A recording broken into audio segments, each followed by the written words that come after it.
Thank you, Senator Cantwell. Mr. Gray,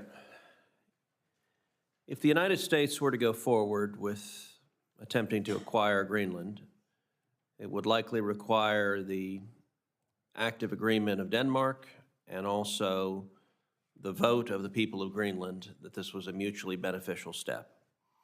Let's focus initially on the first part. From the perspective of Denmark, what are the benefits to Denmark of considering this negotiation? Well, Senator, I would say Denmark has failed, unfortunately, to provide the type of security that the alliance, that NATO, that we all need in the Greenland region, in the Arctic, for a long time. So having a U.S. commitment to take on some of that security burden would be beneficial to Denmark based on their behavior to date. I know they've recently increased some defense spending relative to Greenland. That's great, but we have a pattern of decades of neglect. So I would think that would be to their benefit. Look, I think the larger question here, Senator, is Denmark is not going to have as a constituent part Greenland over the long term. And so to the Greenlanders have made that clear. So the question is, what is the security architecture that's going to be in place at that ultimate point of independence? And it's not in Denmark's interest, just as it's not in our interest, to have a vacuum that is filled by China and Russia. And that's why having some sort of discussion about what comes next is so critical. So if I'm understanding your testimony correctly, there are three principal benefits to Denmark of considering selling Greenland's territory to the United States. The first is that their existing defense obligations put significant costs on Denmark, costs that are a real burden to the government of Denmark and the people of Denmark. The second is if the United States were to shoulder the cost of providing that defense of Denmark would also significantly increase the defense of Greenland, rather, would also significantly increase the defense and security of Denmark, and limiting the role of Russia and China in the Arctic also inures to the defense benefits of Denmark. But number three, and this is an important point you made, we are seeing a growing independence movement in Greenland. If Denmark were to negotiate today with the Trump administration to sell the territory of Greenland to the United States, it would presumably be able to negotiate some substantial sum of money. That's how we purchased Louisiana Purchase, that's how we purchased the Virgin Islands, that's how we purchased Alaska. If Denmark does nothing and Greenland declares independence, then rather than getting some substantial sum of money, Denmark gets nothing. Is that a fair summary?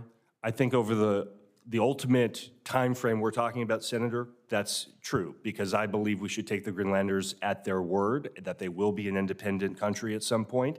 And ultimately, sir, it is not in Denmark's interest to leave a security vacuum in the high north. In addition to your point about the costs, they will suffer as much as anyone from having what I think is the 100% predictable outcome of China and Russia stepping into that vacuum if we don't have some sort of clear security architecture in place.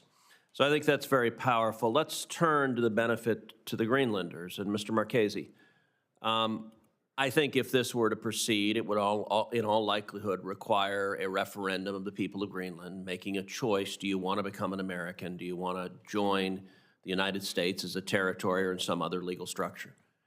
And there's been some chatter online about an early public poll that was done that suggested that currently Greenlanders did not want to do that. That does not strike me as terribly probative, given that this is the very beginning of a discussion, and any referendum would be made with the Greenlanders assessing, what do we get for it? What's our benefit? How are our lives better off? So in your judgment, how would the lives of Greenlanders be better off were they to become part of America? Senator, I mentioned in my testimony that McGill University had done a survey of the population, and they were for mining. So I believe part of it is the recognition that were the United States to come in, more than likely, they would provide some form of financial assistance to allow private companies to come in and mine. And the vast majority, I think they said about 85% of the Inuits wanted mining, with the exception of uranium. That's a separate topic. The point is, I believe once the Greenlanders recognized that the United States would come in and provide a lot of assistance, that mining jobs would be there, and that's very important for the population. There just isn't that much mining right now, and I think that if there were the prospect of financial assistance to jumpstart the mining industry, I think you would see more Greenlanders interested in becoming part of the United States. Well, we see significant discussion. I sat down this past week with the ambassador from Denmark and with the ambassador representative from Greenland, and one of the things we discussed is the very significant benefits that come with American citizenship. And I think, for example, of Puerto Rico, where the people of Puerto Rico enjoy a considerable upside from their current status as an American territory. And were Greenland to agree to this acquisition, the Greenlanders would get the invaluable asset of American citizenship, but also would benefit from billions of dollars of additional investment in Greenland to develop those rare earth minerals, the vast resources they have that are not currently being developed. Tell us, how would the investment increase, and how would that benefit Greenland and America if Greenland's status were to change such that it were part of the United States? Senator, the first step, as I mentioned in my testimony, would be to actually provide, I believe the USGS would be the best forum or the best agency to do this, but with the USGS's assistance, undertake a massive mineral characterization in the country. Well, first of all, that in and of itself, it's not a short-term process. That's probably a few years to do that.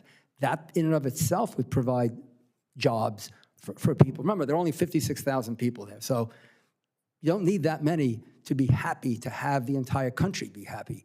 So the USGS comes in, provides some assistance to map, in essence, map the area to figure out which deposits are real, which deposits are not real.